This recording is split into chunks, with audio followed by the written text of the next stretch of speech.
What's going on, everyone? Chris from Pickdawgz.com here with the WNBA Layup session for Sunday, June 29th, 2025. If you like this content, make sure you smash that thumbs up. Subscribe to our channel. Let me know your WNBA picks in the comment section below. If you're looking for my best bets, you can head to Pickdawgz.com. Click the Experts tab at the top of the page. We're coming off a 5-2 day on baseball on Saturday's card. We're going to have some WNBA on the board today, too. I'm going to give you guys my thoughts and sort of help break down these games. Some of these games I love, some of them I don't, but the ones I do love will be at Pick Dawgz Premium. And it's just me rolling solo today. Jay and I, we tried to get on the same page for timing. Couldn't do it, but we want to make sure that you guys got something out because this is a huge card on Sunday. 5 games in total. So I say let's not waste any more time. You guys know the drill. I'm still in wraparound mode. You guys are used to it by now. You guys know the drill. You ready? I'm ready. Let's get into it.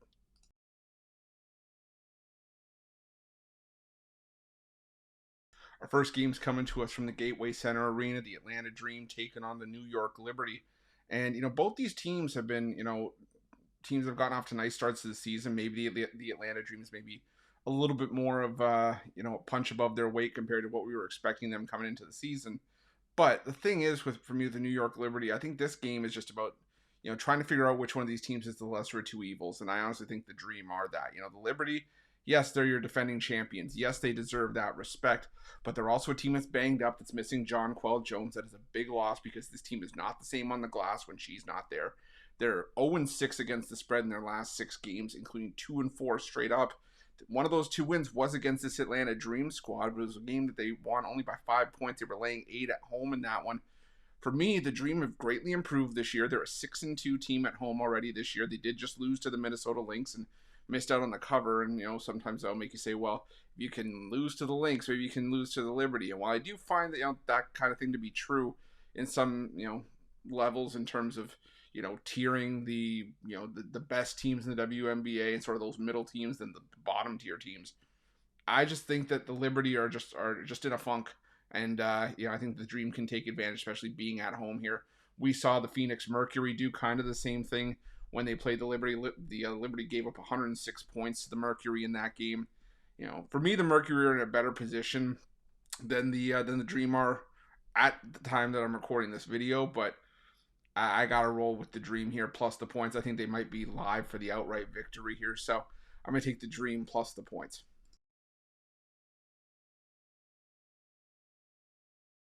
Now we head to the Crypto.com arena for this matchup between the Los Angeles Sparks and the Chicago Sky. And, for me, it's, again, another lesser two evils spot here. You got the Sparks, who are the better team, and they're coming off the win over the Indiana Fever, but it was a Fever team that was without Caitlin Clark for that game. And we've seen the Fever struggle mightily at times, sometimes with Caitlin Clark in the lineup, but mostly when she's been out of the lineup, this Fever team just struggles. I don't want to say the talent on the team goes down, but just, the sort of expectation of this team still stays sky high, but doesn't necessarily pan out. We've seen teams fall flat, and the Fever fell flat against the Sparks.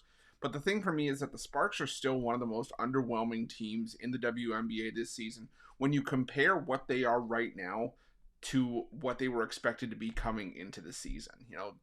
The addition of Kelsey Plum hasn't moved the needle as much as I thought it was going to. They still have a solid lineup with Azura Stevens, Rakia Jackson, Odyssey Sims. Now, obviously, injuries and absences have played a part in that, but for me, it's still just not where I want to be laying this many points with the Sparks. The Sky are fully capable of getting blown out. We've seen it time and time again. However, the Sky just put up a good fight against a really feisty Valkyries team. They've covered 3 games in a row. And like I said, I think this is simply a case of too many points being given up to being given up by the Sparks here. So I'm going to roll with the Chicago Sky plus the 8 points in this one.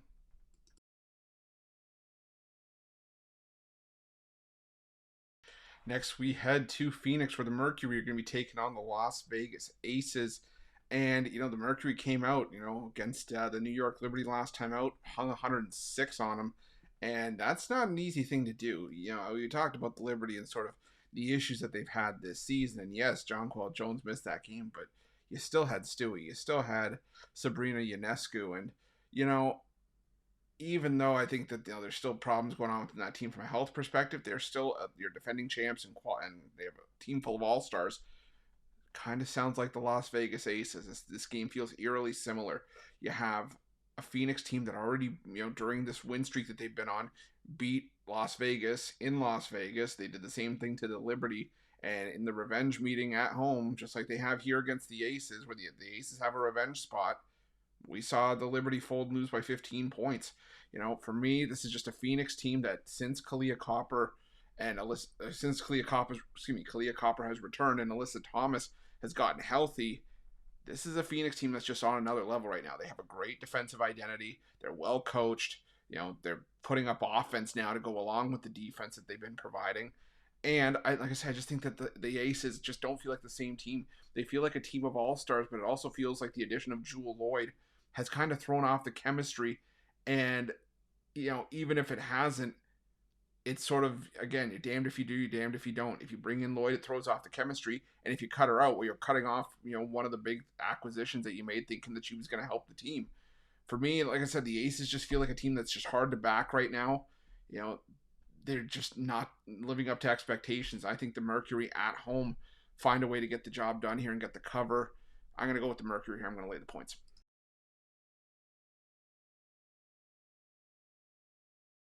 Now we're heading to the Target Center, where the Minnesota Lynx take on the Connecticut Sun, and you're rarely going to find a line that's as wide open as this one is. The Lynx laying 20, 20 and a half, depending on where you get the line.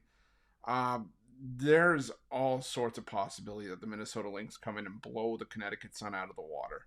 For me, the Connecticut Sun are the Washington Wizards of the WNBA. And if you followed me during the NBA season, you know my thoughts on the Wizards. You either back them to win the game outright on the money line, or you lay the points and get them blown and expect to get them blown out. And we didn't really see 20 and a half point lines with the Wizards this season. However, you look at some of the margins of defeat for Connecticut, especially on this win streak, or sorry, pardon me, road trip during this losing streak, 16, 26, and 24 against the Storm, Aces, and Valkyrie, respectively.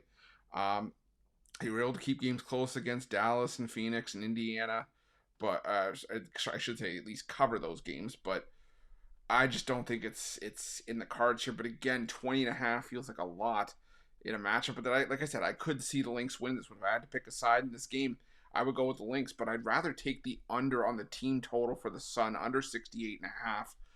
I just think that, with this Connecticut Sun team, they were struggling as it is. This is a Connecticut offense that is dead last in the WNBA in field goal percentage, second worst in three-point shooting. They're dead last in points per game, 71.6. And the majority of those were played with one of their double-digit scorers, Marina Mabry. Well, Mabry's out for 2 to 4 weeks, it looks like. And that's just a huge drop-off for the Connecticut Sun to not have. I think that, they scored a decent amount of points, last game against the Seattle Storm, and that's all well and good. But like I said, more often than not, we've seen this offense struggle. So I'm going to roll with the under on the team total for the Sun here. And again, if I had to play a side, it would be a lean towards the Lynx here.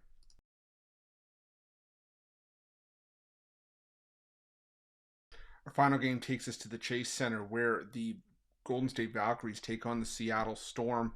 And, the thing about the Seattle Storm for me is, and, Jay and I have kind of talked about this in covering the Storm for much of the season, is that they've just been a much better team at home. They're 6-3 at home, still a respectable 4-3 on the road.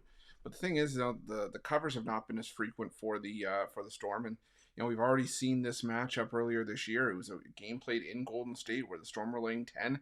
Not only did they not cover, they lost the game outright, and it was I think the game that first really put the Golden State Valkyries on the map for me was that they beat Las Vegas in a game where Asia Wilson was banged up, and that definitely opened some eyes, but I think for me, the win outright over the Storm was the first sort of signal, like, hey, this Golden State team is legit, and they're not gonna be like other expansion franchises we've seen in the WNBA. They've been able to overcome absences because of Eurobasket, and there's gonna be multiple international tournaments coming up as well. And while the Seattle Storm, still have the bulk of their core intact right now, I just feel like the value is with the points with the Valkyries here, who just continue to be absolute money as an underdog this season. When you look at Golden State this season as a dog, they've been playing extremely well. and especially as a home dog too. So I'm gonna roll with the Valkyries here plus the 5 points. Would not hesitate on putting something on Valkyries money line. Like I said, they're just playing really well in the dog role and have been covering at a crazy pace. So give me the Valkyries here plus the 5. That's it. That's your WNBA action for Sunday, June 29th, 2025. Again, if you like this content, smash that thumbs up. Subscribe to our channel. Make sure that you leave your WNBA picks in the comment section below. If you're looking for my best bets, again, those can be found at Pickdawgz Premium by clicking the Experts tab at the top of the page. And remember, while you're at Pickdawgz, check out our betting tools. They are 100% free. They are the best betting tools in the business and tools that you want to make sure that you have in your back pocket when you're making your best bets for the day's action. Thank you guys so much for watching. Best of luck. We'll see you guys.